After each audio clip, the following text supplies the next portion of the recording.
आज आपको question paper मिला होगा और आपने उसको क्वेश्चन को हल किए होंगे। तो आप देखे होंगे कि पहला क्वेश्चन ये था कि फोकस दूरी F एवं वक्रता त्रिज्या R के बीच संबंध है। R और फोकस के बीच में क्या संबंध है? R जो है, R हमेशा याद रखो डबल 2F के बराबर होता है। तो यानी कि ये वाला सूत्र में अगर F है तो F बराबर R/2 कहीं रहेगा तो वो आंसर सही होगा। तो देखो यहाँ पे 100 वाला, ये वाला आंसर सही है। क्वेश्चन है कि एक अवतल दर्पण की वक्रता त्रिज्या 12 सेंटीमीटर है, तो इसकी फोकस दूरी होगी।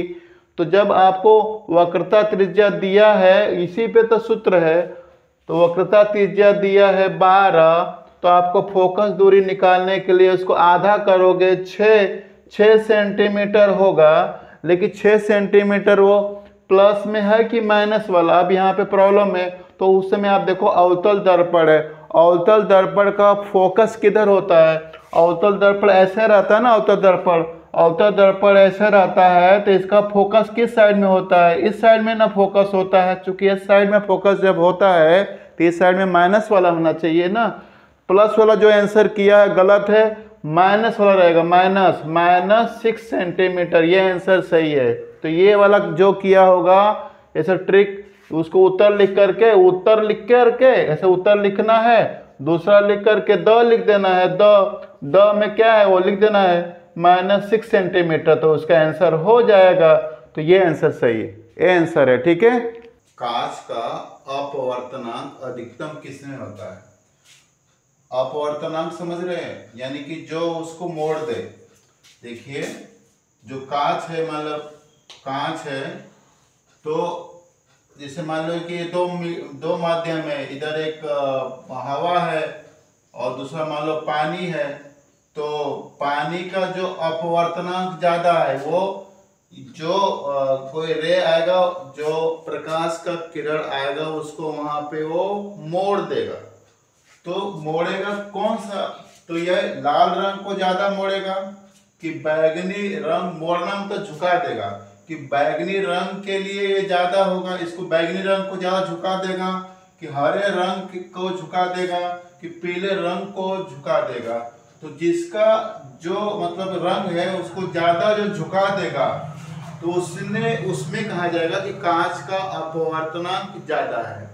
तो आप समझ सकते हैं ये लाल रंग जो है, ये तो कांच का अपवर्तनांक ज्यादा होने के बावजूद भी ये लाल रंग ना वो नहीं होता, ये झुकता नहीं है। तो इसके लिए अधिकतम होगा। बैगनी रंग के लिए कांच का अपवर्तनांक अधिकतम होगा।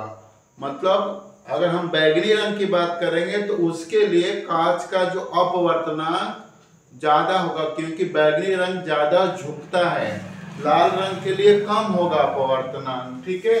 और हरे रंग के लिए भी कम होगा, पीले रंग के लिए भी कम होगा, अधिकतम बैगनी रंग के लिए होगा। आई होप उत्तर आपको तीसरा का बी लिखना है, बैगनी रंग के लिए। और चौथा क्वेश्चन, एक स्वस्थ आंख के लिए स्पष्ट दृष्टि की न्यूनतम दूरी क्या है?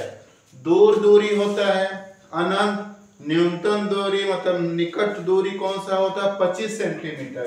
इसमें जो भी आंसर रहेगा 25 सेंटीमीटर, ये वाला आंसर, ये जो चौथा का अ वाला आंसर सही है, तो चौथा का अ लिख देना है।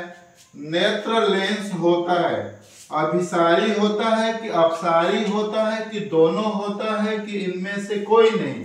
तो समझो पहले अभिसारी का मतलब क्या है। देखो जब जैसे मान लो ये कौन सा है, ये उत्तल लेंस है। उत्तल लेंस में जब ऐसा किरण जाता है तो ये अंदर जाकर के ये किरण को मोड़ देता है, और जो लेंस किरण को मोड़ दे उसको बोलेंगे अभिसारी। जो लेंस किरण को मोड़ दे उसको बोलते हैं अभिसारी। और जो किरण जैसे मान लो कि इसमें देखते हैं, ये वाला में जो उत्तल, ये वाला उत्तल है, उत्तल लेंस है, और ये वाला अवतल लेंस है, अवतल। अवतल में क्या होता है, जो किरण जाता है वो किरण को फैला देता है, किरण को फैला देता है, जो किरण को फैला दे उसको बोलते हैं अपसारी। हमारे आँख के अंदर, जो हमारे आँख में ध्यान दो, तो इस तरह लेंस है, उत्तल लेंस है, इस तरह गोलाकार एक लेंस है। जो किरण जाता है अंदर, वो किरण जाता है यहाँ पे, किरण जाके ऐसे मोड़ देता है और रेटिना पे जाकर के वो हमारा जो प्रतिबिंब बनता है, आँख का जो प्रतिबिंब रेटिना बनता है। तो ये जो आँख के अंदर जो लेंस है वो कैसा, वो किरण को मोड़ रहा है, तो उत्तर हमारा क्या होगा, अभिसारी ना होगा। तो नेत्र लेंस कैसा है, अभिसारी। जो बच्चे अभिसारी लिखे हैं उनको पूरा का पूरा नंबर मिल जाएगा। अपसारी लिखे हो तो गलत होगा, दोनों लिखे हो तो गलत होगा, इनमें से कोई नहीं लिखे होंगे तो गलत होगा। एक ही आंसर है अभिसारी। तो आई होप ये बात आपको समझ में आया होगा। तो क्षमता निकालने के लिए बहुत आसान तरीका है। आप क्या करना है, P बराबर 100/F, 100/F। F कितना दिया है, 20 दिया है, तो 20 से भाग दे दीजिए, यानी कि 5 डाट रहे, यानी कि जो 5 रहेगा आंसर ये।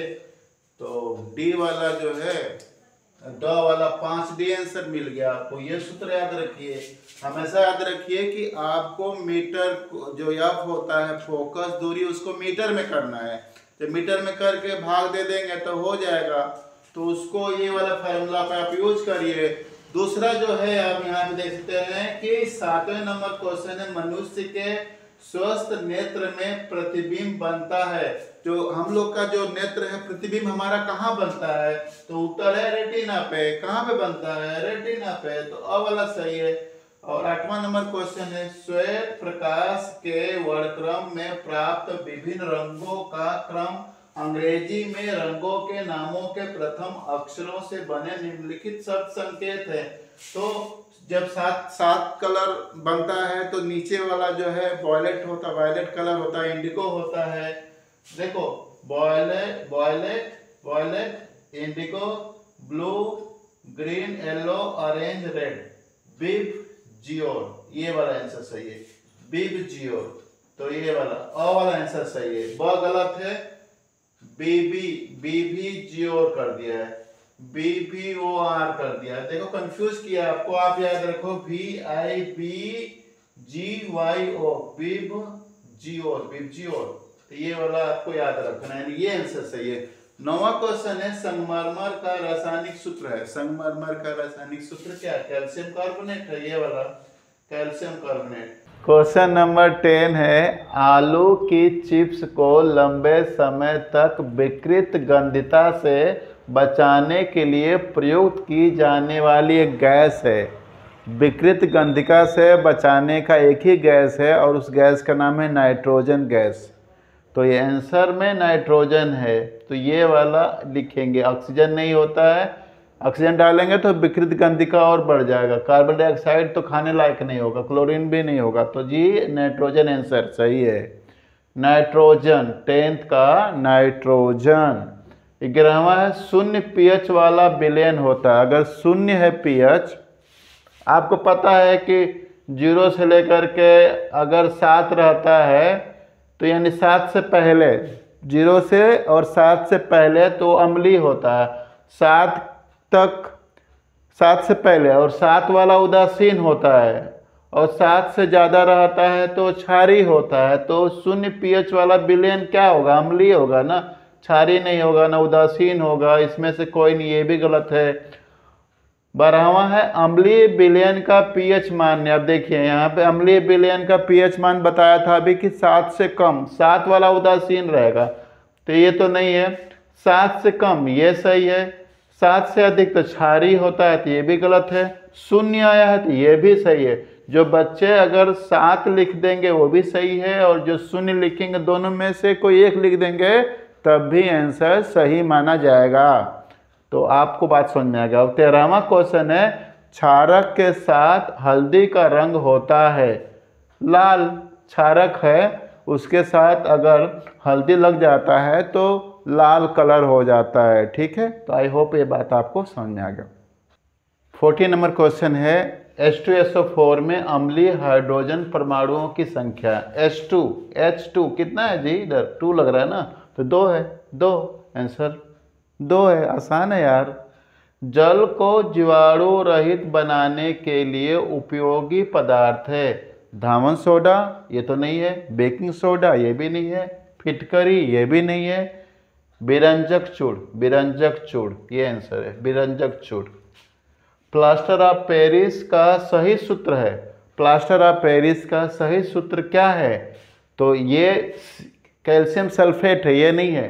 कैल्शियम डाई हाइड्रेट ये भी नहीं है। आपको कैल्शियम सल्फेट हेमीहाइड्रेट ये वाला ये भी गलत है। ठीक है, तो आई होप 16 का 100 आपको लिखना चाहिए। अगर ऐसा किए होंगे तो सही होगा, नहीं तो गलत। 17वां क्वेश्चन पे हम लोग आगे। जठर रस स्रावित होता है। जठर रस अग्न्याशय से होता है? नहीं। पित्ताशय से? नहीं।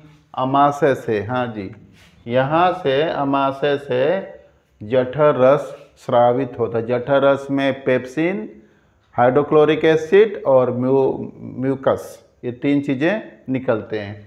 परिवार नियोजन की अस्थायी विधि है। परिवार नियोजन का मतलब था परिवार को आगे न बढ़ाने का जो परमानेंट जो मेथड है, विधि है, वो है आपका बैसेक्टॉमी। ये वाला आंसर सही है। बैसेक्टॉमी होता है पुरुष में नसबंदी उसको हिंदी में बोलते हैं, इंग्लिश में वैसेक्टॉमी। ठीक है। मुकुलन पाया जाता है, मुकुलन पाया जाता है प्लेनेरिया में? नहीं, इसमें तो नहीं मिलता जी। हाइड्रा में? हाँ, हाइड्रा में रहता है। मुकुलन जो है, जो बर्ड आ जाता है, इसके बॉडी के ऊपर एक बर्ड आ जाता है, मुकुल, जो बॉडी हाइड्रा का है उसके ऊपर उभार आ जाता है, और वही उभार जो है बाद में जो है ग्रो कर जाता है और एक नया ऑर्गेनिज्म बन जाता है, जीव बन जाता है। हाइड्रा में होता है और ईस्ट में होता है। लेस्मानिया में नहीं होता, लेस्मानिया में खंडन होता है, प्लेनेरिया में पुनर्जनन होता है।